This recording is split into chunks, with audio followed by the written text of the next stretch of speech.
De verdad que venimos aquí a convivir, a aprender. Levanten la mano, pregunten, por favor. Son temas muy interesantes. No se queden con las ganas de preguntar, por favor. Vamos a dar a continuación la segunda ponencia del doctor Manuel Hernández Salazar. Él, su último cargo fue jefe de neurociencias aquí en el Centro Médico Nacional 20 de noviembre durante muchos años y actualmente es médico adscrito de este Centro Médico Nacional y jefe de la División de Cirugía Estereotáctica y Funcional. Aparte de ser un gran médico, es un gran amigo. Le agradecemos mucho por organizar estos congresos.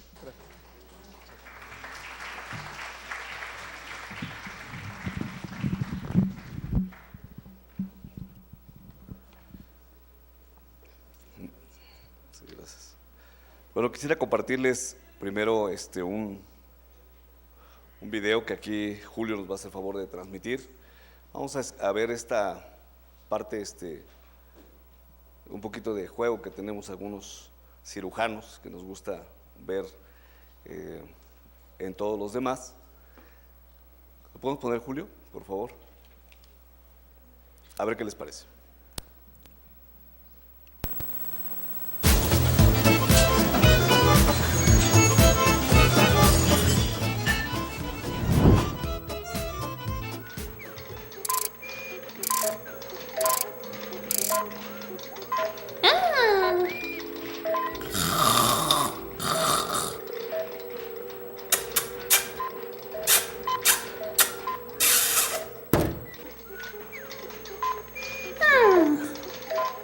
Hola, John. Perdona, llego tarde.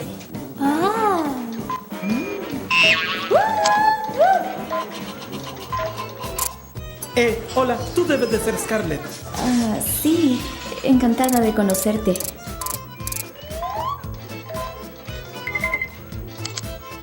El placer es todo mío.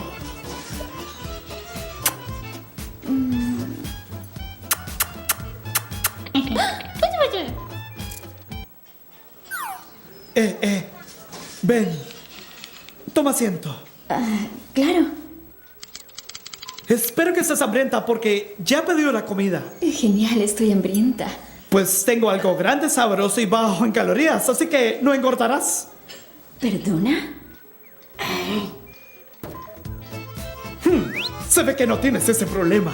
¿Eres modelo? Tienes unos ojos increíbles. Y unas... Es francés, ¿no? No. Soy de Wisconsin, donde el queso... ¿Nunca has probado el queso de Wisconsin? No, me da gases. ¡Ja! ¡Mira esto! ¡Manos a la obra! Espero que estés emocionada por este cuchillo. Yo sí que lo estoy. Oh, la cena está servida.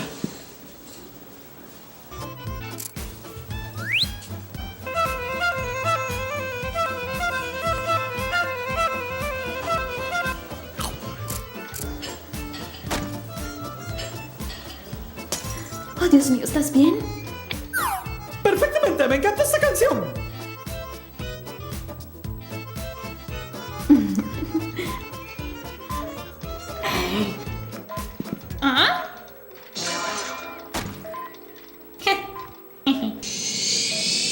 ¡Ajá! ¡Es hora de bailar! ¡De verdad! ¡Olé! ¡Giro! ¡Manos de jazz!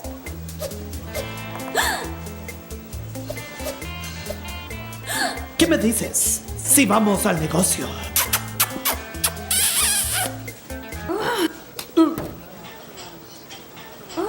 ¿Pero qué pasa contigo? Son todos iguales. ¡Hey, hey!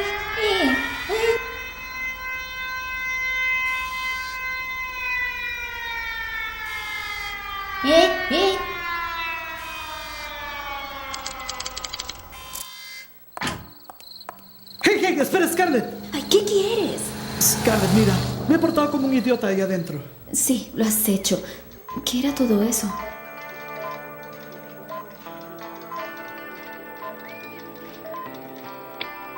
Mira, sé que sonará un poco loco, pero mi mente estaba intentando que fuera alguien al que le gustaras.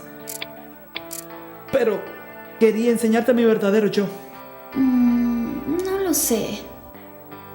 Podemos bailar. Me gusta cómo suena eso. ¿Y tienes algo más en mente?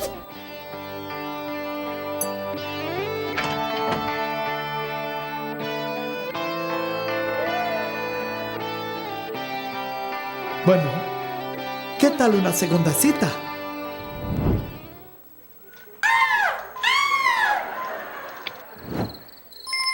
Olvida las citas. Formemos una familia.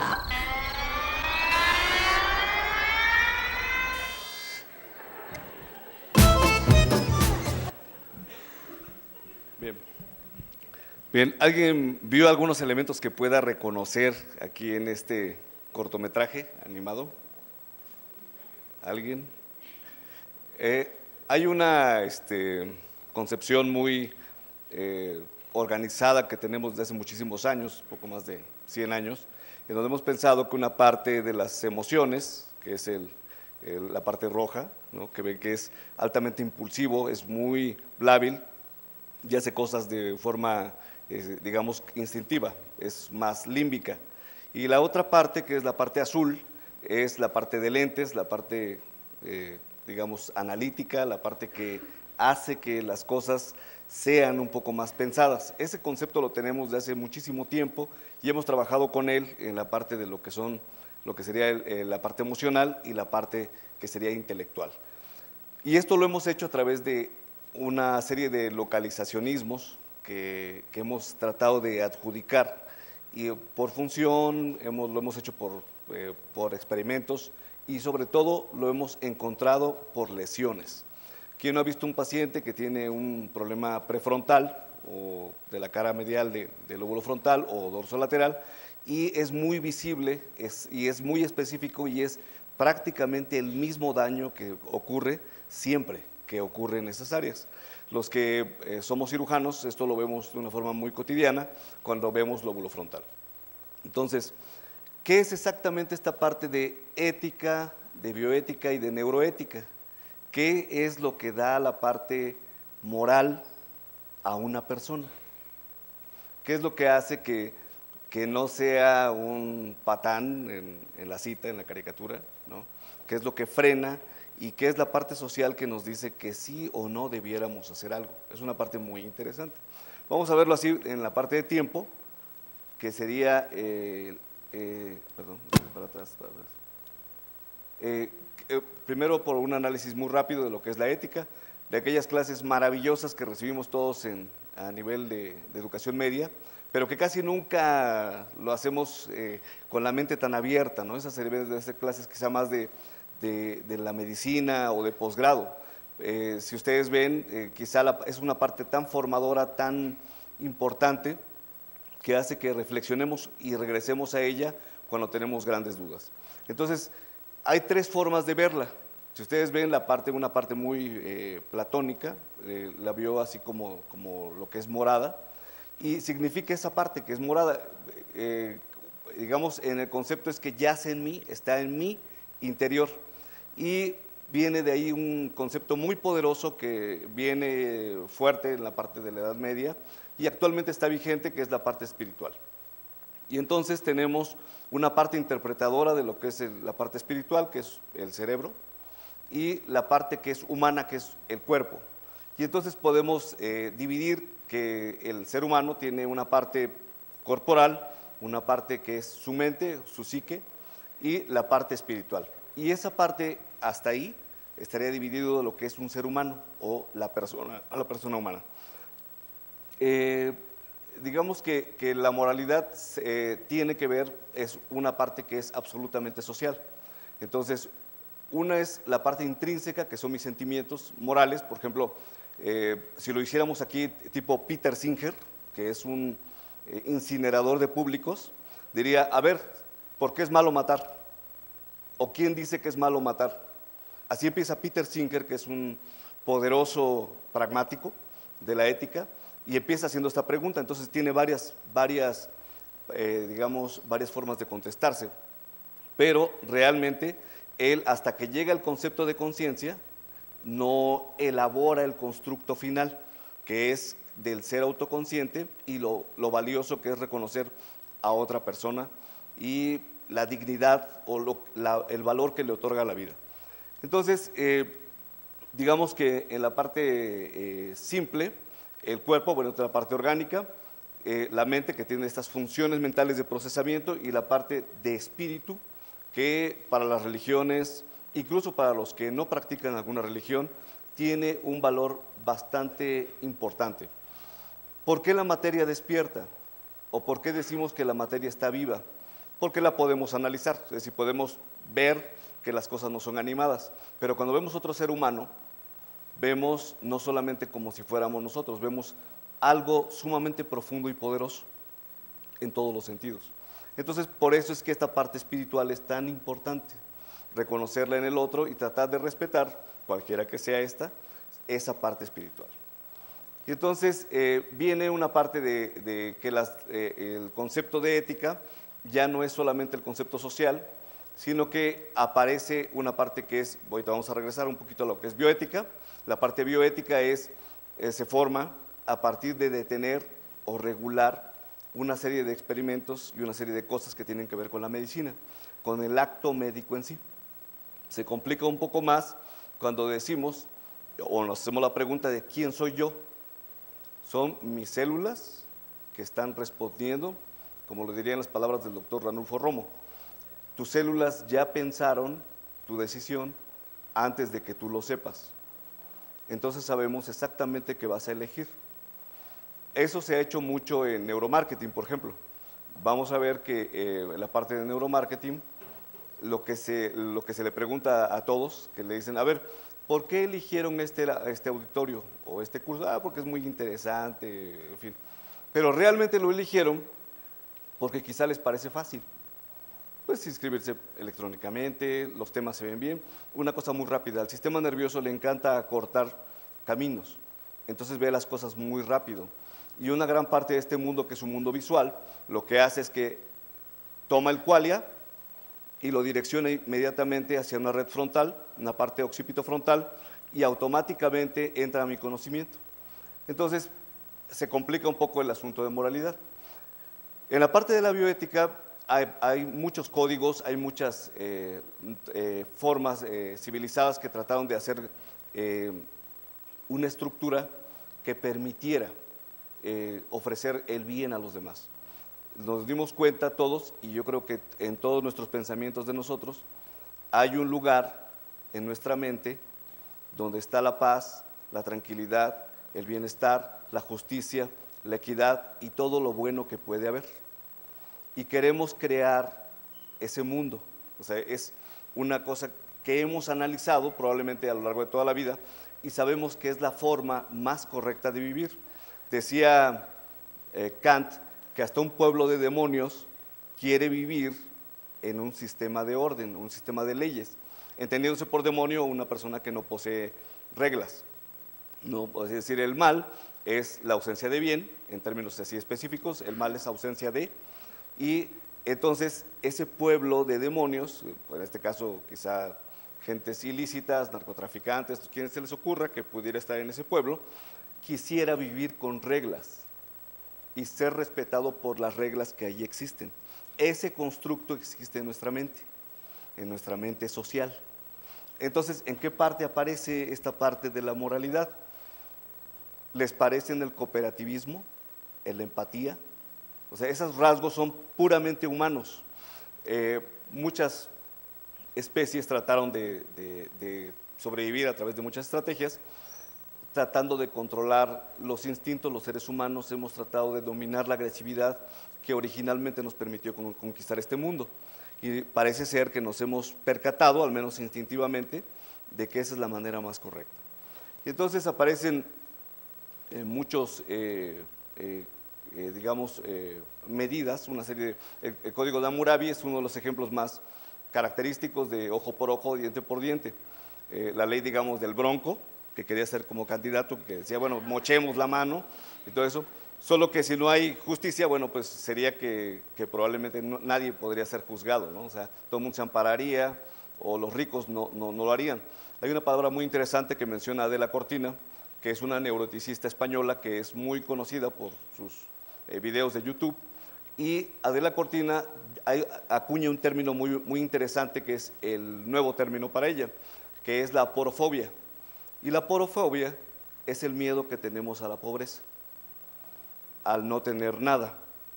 Entonces, esa parte nos hace sentir una parte que son las emociones morales, que es diferente al juicio moral. Si yo les pregunto si matar es bueno o malo, te van a decir, pues es malo, doctor, está loco, ¿o qué, no? Ese es el juicio moral. Pero la emoción moral, ¿cuál es? Inicialmente, muy probablemente, repugnancia, ¿no? Asco, posiblemente si ven un crimen, miedo, o ira o indignación. Pero esa es la parte de emoción moral. Entonces, hay mucho estudio para saber si la emoción moral, en qué momento se convierte en juicio moral. O tal vez el juicio moral aparece antes como algo némico, como algo que está en la memoria, que existe antes de que sintamos la emoción. Realmente es una cosa muy interesante de investigar, pero bueno, es bastante profundo. Y entonces viene una parte de lo que decíamos, de la parte de bioética. ¿Qué problemas son estos? Son problemas todavía vigentes. ¿Quién debería de elegir el genoma de una persona? ¿Las leyes, los jueces, la Cámara de Legisladores, los maestros, los sabios, los científicos, los médicos, el clero?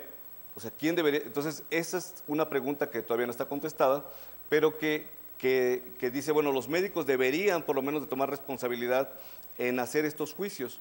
Algunos de ustedes que tengan que ver con la parte de fertilización in vitro y todas las tecnologías nuevas que pueden hacer que se elija el género de un nuevo ser, ¿qué derecho tendríamos para hacer eso?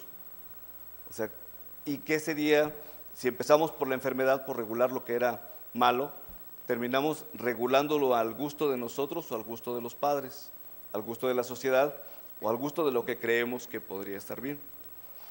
Entonces, el juicio de los médicos, el juicio de Nuremberg, cuando se hizo este juicio, a los médicos es una cosa muy interesante. En este juicio, mucha gente se preguntó por qué las personas seguían a los médicos.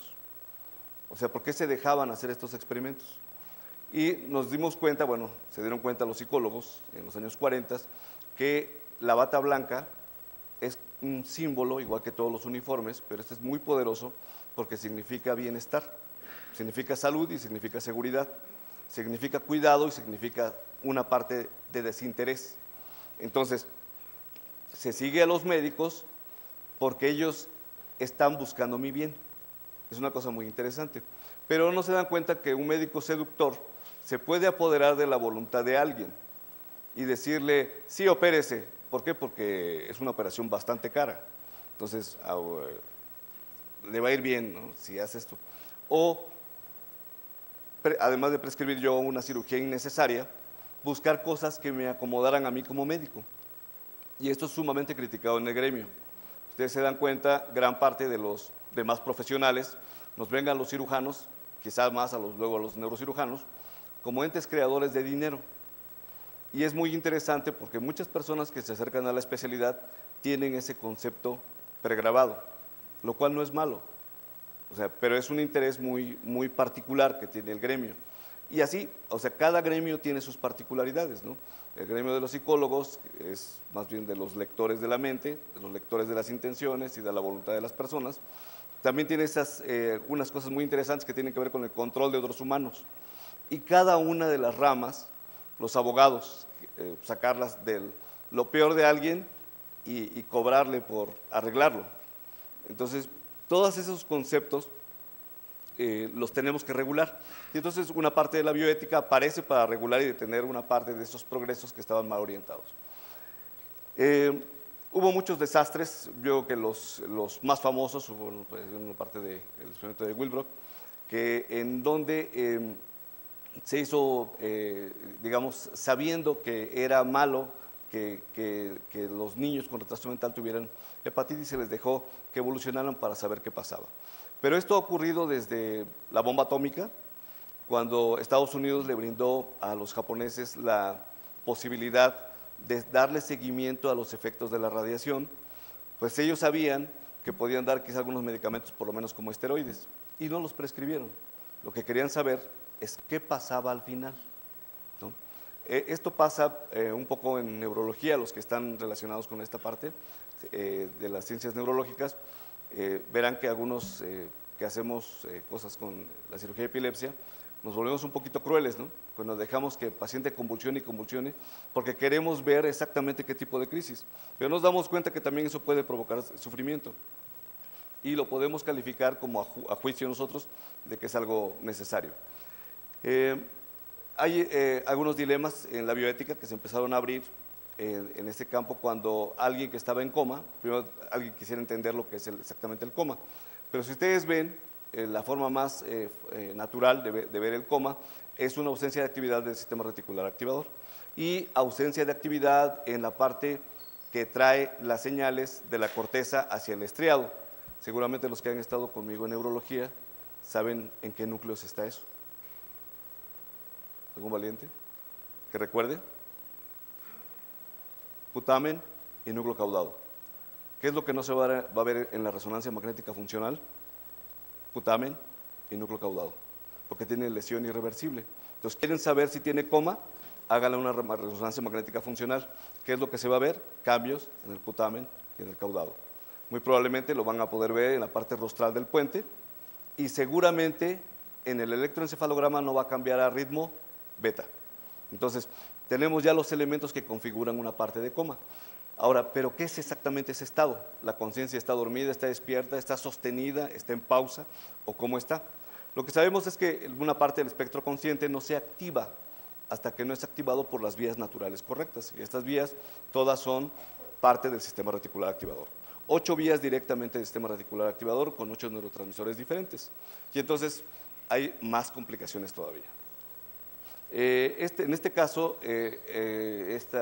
Karen Ann Kinlan se pidió a la corte que por favor le otorgara retirarle el ventilador. Y oh sorpresa, cuando le retiran el ventilador, ella sigue viva, ¿no?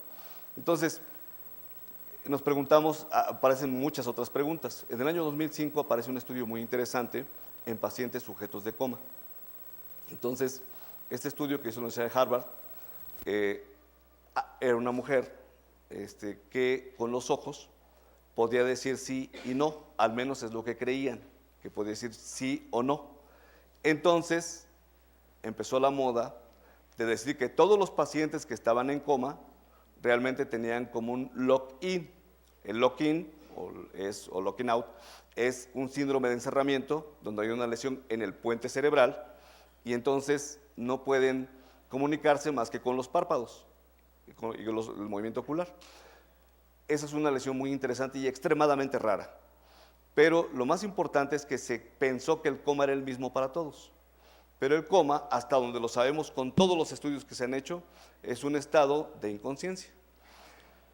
Después aparecen problemas que nos dicen, bueno, cómo hacer, cómo fortalecer ciertos valores humanos en la medicina. Entonces, ¿recuerdan el juramento hipocrático? En donde aparece que mantendré puro mi arte y todo esto. ¿Qué tipo de modelo bioético creen que está en el juramento hipocrático? A ver, les voy a dar opciones. El justo, el de la libertad o liberal. Les voy a decir la respuesta. El paternalismo de la tiranía médica. Así se le conoce actualmente. Lo pueden buscar en internet si quieren, o lo pueden buscar en gentes que han escrito sobre la muerte de la bioética.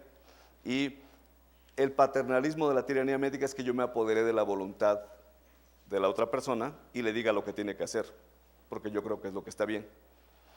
Entonces le coarto libertad. Y la primera pregunta entonces, ¿qué es la libertad humana? ¿El acto libre humano existe como tal? Bueno, si estuviera aquí el doctor Ranulfo Romo, seguramente les diría que no. O sea, que todos tenemos exactamente las mismas respuestas, aunque pensamos que vamos a tener otras respuestas. Si una persona se levanta tarde todos los días, y yo le digo es que está en la libertad mañana de levantarse temprano, ¿qué creen que va a pasar mañana? ¿Se va a levantar tarde o temprano? Tarde. Si una persona es súper cumplida y le decimos, no, está en la libertad de no ir a la oficina si no quiere, ¿qué creen que va a pasar? ¿Va a ir o no va a ir? Va a ir. Entonces, esa costumbre, ese acostumbramiento es una parte moral, ¿sí? O sea, hay un acondicionamiento en la parte frontal que pareciera que se graba en estos núcleos, que para eso son, o sea, el sistema estriado tiene esa característica, es decir, el putamen y el globo pálido, una parte del caudado, graban memoria motora. Y entonces lo que hacemos es que tenemos algo que se llama working memory, que es la memoria de trabajo, que está incrustada en esa parte ganglionar. Cuando alguien va manejando o conduciendo, ¿qué parte creen que está activa? ¿La corteza cerebral? Pues una parte de la corteza visual, pero generalmente son los ganglios basales. Cuando una persona está enojada por una mirada desafiante, ¿qué parte se activa? El complejo nuclear amigdalino, porque es altamente visual. ¿Y qué parte activa? El área septal y una parte del hipotálamo. Cuando una persona está concentrada en un problema, ¿qué parte se activa? La corteza prefrontal. Cuando una persona se va a dormir a pensar en sus cosas del día, ¿qué parte se activa? Un psicólogo dice, pásele por favor, doctor Hernández, acuéstese. Expanda su mente y sus sentidos. Y entonces nos recuesta y entonces nos quita la parte háptica de los sentidos y empezamos a concentrarnos en lo que nos están diciendo. Entonces empezamos realmente a escuchar y a hacer un poderoso insight. Entonces son maniobras muy útiles para muchas cosas. Quiero decirles un poquito acerca de, bueno, él es el padre de la, en 1970, Ressenlasser-Potter, escribe esta parte de la bioética de la ciencia de la supervivencia, pero bueno, hay primordios de que esto ya venía gestándose para detener una parte del progreso en medicina, así lo decimos nosotros, pero más bien para regular una parte del acto médico en cuanto a la tecnología. Yo les voy a preguntar algo muy importante. Si yo pudiera investigar, bueno, si fuéramos un grupo todos, un grupo solo de neurociencias, y pudiéramos investigar la maldad humana y encontráramos exactamente dónde está, y dijéramos, exactamente en este giro prefrontal, en la corteza orbital medial, específicamente del frontal izquierdo, ahí está la maldad humana. Y viéramos en un estudio de resonancia magnética a una persona que está mintiendo, ¿estaría bien o estaría mal? Bueno, esta misma pregunta la tenemos que hacer recíprocamente. Para esta contestación es, a mí me gustaría que me hicieran eso, que me hicieran esta resonancia para saber si el doctor Hernández está diciendo la verdad o no. Me gustaría. ¿No estaría afectando esto a mi autonomía y mi parte libre, pensante? ¿Qué humano no miente? ¿O cuántas mentiras hemos dicho esta mañana? ¿No? ¿Y cuántas vamos a decir el resto del día? Como seres humanos normales, una buena parte, ¿qué creen? No las vamos a recordar, porque además la memoria todo lo compone. O sea, la memoria todo lo compone para que se haga una historia feliz, una happy history. Y entonces tengamos, ay, me acuerdo que me fue súper bien en la cirugía, todo cerró perfecto, yo hice mi trabajo perfecto. Pues no es cierto. O sea, uno tiene que repasar sus videos para ver exactamente lo que hizo y decir, no, esto debí de no haberlo hecho. O sea, uno tiene que ser muy analítico en esa parte porque no se puede confiar en la memoria. Después vienen ya los problemas de lo que sería lo que es bueno para el hombre. Y esa parte, bueno, es una parte muy importante, lo que decíamos que tenemos un concepto muy evolucionado de intrínseco, pero esto es una herencia. Es decir, ¿por qué tenemos imaginación? ¿Quién le enseña al bebé a imaginar? Bueno, podría ser. ¿Quién cree? La computadora también puede ser. También podría ser, claro. Bueno, ¿quién le enseña al bebé a sonreír? Nadie. ¿Quién le enseña a estar triste? Nadie.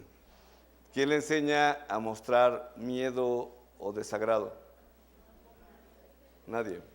Nosotros podemos tratar de cultivar muchas de estas cosas y decirles cuáles son buenas y cuáles no para su salud, para las normas del hogar.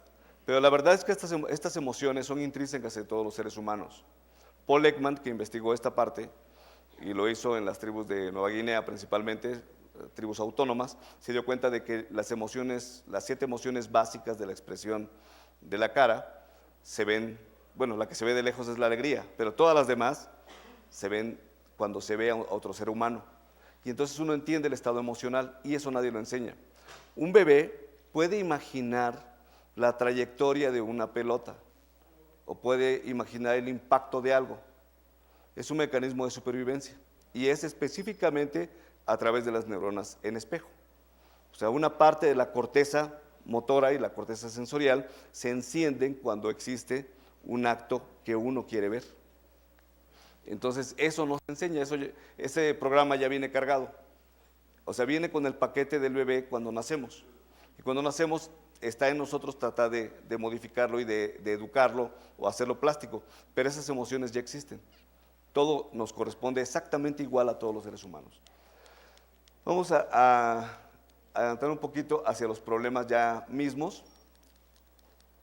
porque entonces, bueno, reflexionaríamos qué es lo correcto y qué es lo incorrecto. Si ven, en el video se desarrollan dos mundos.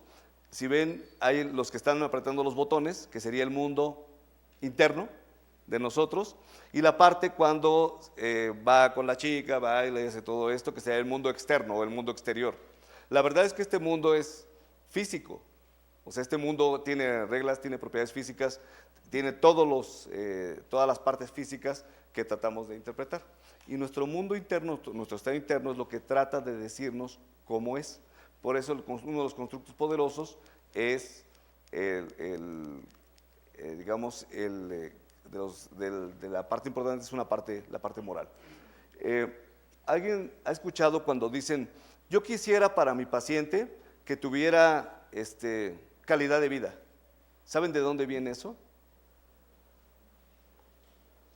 Del cálculo hedonista. Piensa que los cirujanos somos muy hedonistas, porque nos dedicamos mucho a esta parte de placer y dolor. Sí lo somos, y es muy práctico ser así, es práctico. Pero realmente gran parte de la medicina está fundamentada en el hedonismo. O sea, máximo placer con mínimo dolor. Una parte de esta escuela, que es el cálculo hedonista, es la parte que pensamos que es práctica y que decimos, ¿quién le desea el mal a otra persona? Nadie. Entonces, como yo no se lo deseo, entonces yo quisiera que fuera algo hedónico, quisiera darle placer. Que los que tengan hijos se van a dar cuenta de eso, los que tienen seres queridos, muy queridos, se dan cuenta de eso. Procuran yo no tener algo, pero yo quisiera que el otro lo tuviera. Eso es un cálculo hedonista. Entonces, una parte del constructo, si ustedes se dan cuenta, nos hemos cuestionado qué es la felicidad. Y entonces José Marías, en España, se pregunta, ¿hay felicidad que no sea humana? ¿Qué responderían? Es decir, ¿un ser que no sea humano tendrá felicidad? Ok, distingamos una parte de placer de lo que es felicidad. Sí, la parte de placer es activación directa de ciertos núcleos cerebrales, generalmente son hipotalámicos. Y estos núcleos que son hipotalámicos y que se activan, puede activarlos desde el chocolate, el sexo, el poder, el dinero, el ganar. Eso es placer. ¿Eso será felicidad? Es muy interesante la pregunta, ¿no? Entonces se hizo una encuesta mundial, se han hecho encuestas mundiales donde a México le ha ido muy bien, realmente le ha ido muy bien, está en el lugar, oscila entre el lugar más o menos, ha oscilado entre el lugar 5 hasta el lugar 14, o sea, es de 140 países, o sea, realmente nos ha ido bastante bien. Quiere decir que de alguna forma pensamos que somos felices, eso es muy interesante y tiene un constructo neurocientífico que es bastante poderoso, en algún momento lo podemos analizar. Pero entonces es probable que tengamos alguna confusión, porque no es tan fácil separar una cosa de otra, pero pareciera que la felicidad es un estado mental duradero o a largo plazo, que tiene que ver más con redes frontales, y el placer es algo inmediato, es algo físico. Entonces, una parte de este cálculo, digamos, lo han hecho otras personas. Me detengo un poquito en San Agustín, porque San Agustín, que resolvió varios dilemas, entre ellos una parte del dilema de la muerte, hace este cálculo y dice, el que desea lo que no puede conseguir, vive en un tormento. El que consigue lo que no es deseable, se engaña. Y el que no desea lo que se debe de desear, está enfermo. Es un cálculo muy interesante de San Agustín y muy práctico. Pareciera que es como muy verídico. Y siguiendo con esta línea, voy a adelantar un poquito. Quisiera mostrarles, bueno, esta es una parte de los premios Nobel, es que quería pasarlo para hacia atrás. Muchos han investigado esta parte de por qué tenemos esta concepción del mundo y por qué tenemos, o por qué lo decimos así. Entonces, hay muchos descubrimientos muy interesantes, pero la parte importante, a la que me quiero referir un poco, es entonces, ¿qué sería la neuroética? Mucho tiempo se trabajó sobre la ética de la neurociencia, de decir, es correcto investigar el cerebro, es correcto investigar la conducta humana, es propio, es adecuado que sepamos hacia dónde va esta parte evolutiva del cerebro. O sea, si yo quisiera ver el cerebro de otros, eso es correcto. O sea, es cerebros viéndose entre sí todo el tiempo como cerebros. Eso es correcto, pensar así. Somos eso que piensa la neurociencia, cerebro con patas, o sea, somos eso. Entonces, y no nos hemos preguntado la otra parte, ¿qué define o qué red neural define la parte de lo que es moralmente aceptable o de lo que es justo, de lo que es correcto? Entonces, cuando nos empezamos a dar cuenta de que un grupo de células toma las riendas para poder hacerlo, es cuando realmente nos preguntamos si es correcto o no, o si está bien. Y entonces, a partir de la reunión del año 2002 en San Francisco, aparece una corriente grandísima que se llama neuroética. Y entonces ahora todos nos interesa saber por qué la neurociencia, o sea, hasta dónde la neurociencia puede investigar acerca de eso. Si yo les dijera que la parte del placer se puede regular en un campo eléctrico que va del núcleo accumbens al área tegmental dorsal del mesencéfalo, el BTA, que está por delante del núcleo rojo, y que ahí está todo el hedonismo de nuestra vida, toda esta felicidad, ¿ustedes qué pensarían? Qué reduccionista es el doctor Hernández, ¿no? O sea, hace un monismo, así, es una cosa así, súper, así, racional. Pues parece ser que toda la parte placentera apunta a ese circuito.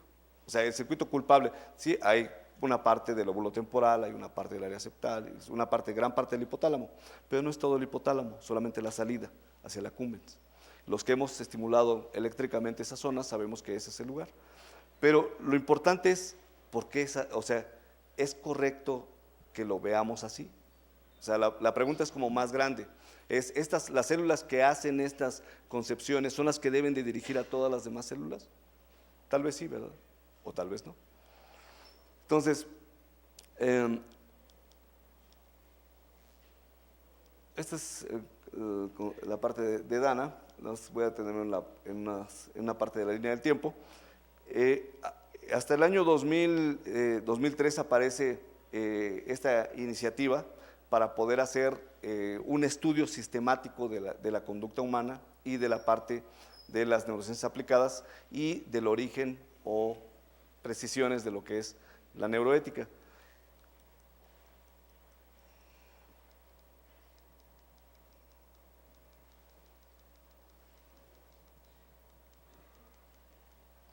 Perdón, Julio, ¿podemos adelantar hasta las últimas 5 diapositivas?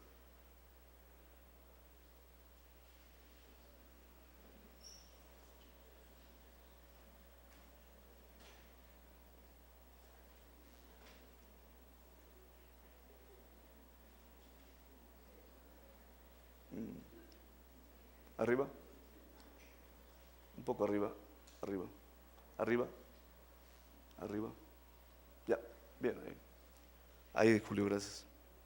¿Alguien ha escuchado hablar de las experiencias cercanas a la muerte? ¿Sí? ¿Qué dicen?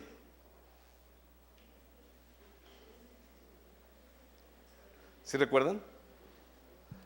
Las experiencias cercanas a la muerte han sido estudiadas de muchas formas porque son determinísticas. ¿Qué quiere decir eso? Una persona que está en la terapia intensiva ve una luz, después se escucha las voces, siente que se sale del cuerpo, etcétera, etcétera. Le dice que todo va a estar bien y después ya regresa al cuerpo. ¿Les suena familiar? Bueno, esas experiencias, esta es la definición, es el cese de las actividades indispensables para la vida y la percepción de actividades que son extracorpóreas. Ahora, en términos prácticos, tienen una secuencia bien específica de 14 pasos. Primero hay una inefabilidad, es algo que no se puede definir, por eso se llama inefabilidad. Se escuchan noticias, hay sentimientos de paz, el sonido, hay una experiencia extracorpórea, el túnel oscuro, se encuentra uno a otras personas, hay un ser de luz, hay una revisión veo pasar mi vida frente a mí, el límite, hay un regreso, hay opiniones de los demás y los efectos que yo causé en las vidas o los daños y las nuevas visiones de la muerte, y hay algo que se llama corroboración. Yo quiero saber qué fue lo que ocurrió. Bueno, de esta experiencia cercana a la muerte, ¿ustedes creen que se puede inducir eléctricamente? Eso es lo más interesante. Esta experiencia ha sido estudiada en los Estados Unidos porque se ha revisado, sobre todo en las terapias intensivas, que es donde más ocurre esto, si esta experiencia que se vuelve a repetir y se vuelve a repetir y se vuelve a repetir, si es exactamente así. Bueno, nosotros porque vimos casos así, por eso es que nos interesó. Entonces todo el mundo ve un túnel. Si recuerdan, esta es una película muy interesante para los que son cinéfilos. Es una película de Christopher Walken en donde ve él esta SM y ve toda la historia y de pronto la luz le dice todo va a estar bien, etcétera, etcétera. Y ve la Tierra, ve el universo, ve estrellas, etcétera, etcétera, como lo conocemos, y luego ve un campo que está lleno de esto, ¿no? Que es el túnel con esta especie de luces blancas que podrían ser, para los que tienen conceptos, podrían ser almas. Pues cuando se han hecho experimentos eléctricos, sobre todo en la parte posterior del lóbulo temporal, la experiencia se recrea.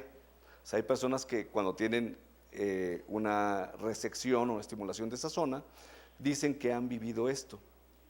Entonces, ¿qué les parece si en esta parte de la memoria prefijada todas estas experiencias y estos actos ya existen y están precargados como la imaginación? O sea, la parte del concepto de imaginación que tenemos los seres humanos es un lenguaje muy especial.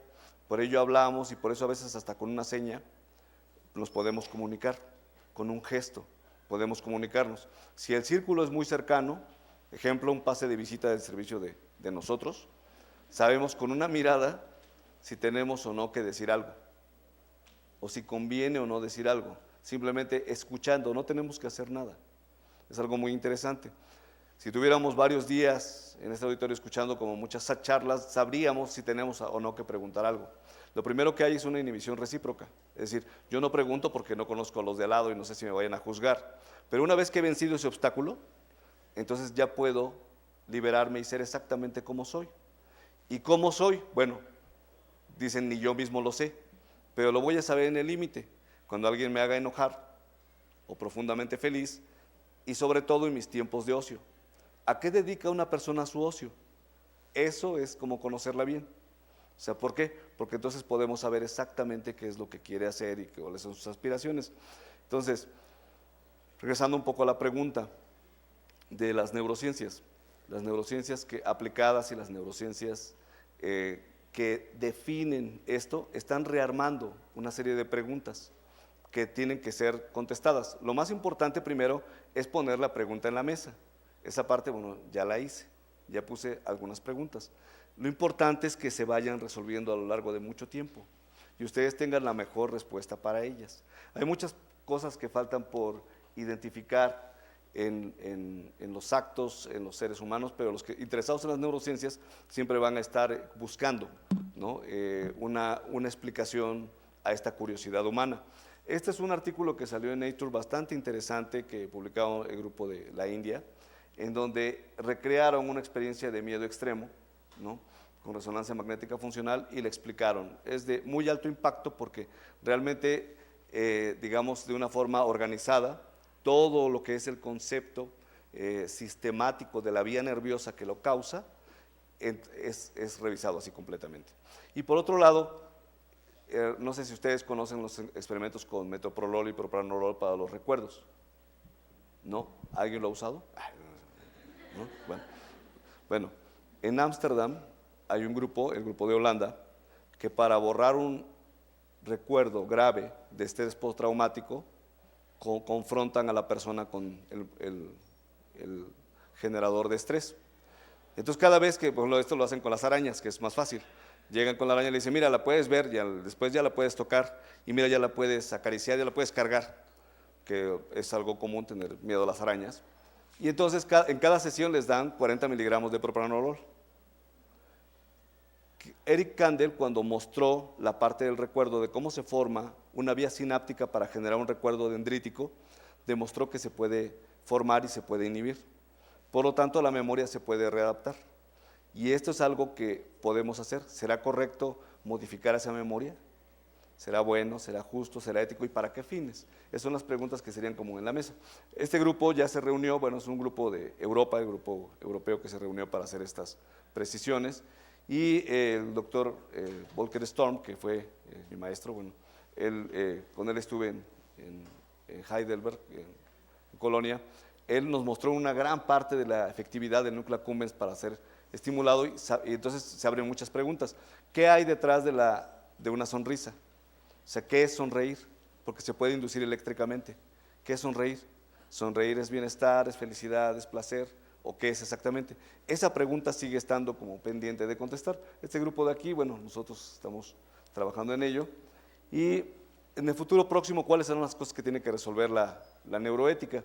Pues uno sería con cuestiones ambientales, la investigación en animales, que es la manipulación de la conducta, que a todo el mundo le interesa, sobre todo para regularla, o sea, regular la manipulación, no la conducta. Todo el mundo quiere controlar la conducta de otros, pero esto debería estar regulado. Lo que es los sistemas de educación y de entrenamiento, la responsabilidad de crimen, lo que es imputable, ¿no? Un cerebro que está roto o que no funciona bien será culpable, y lo que sería la ética a escala internacional. Y bueno, la idea es que se formen estas preguntas y pues muchas gracias por su atención.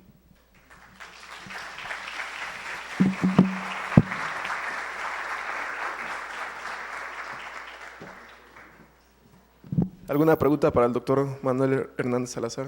¿Comentarios, preguntas?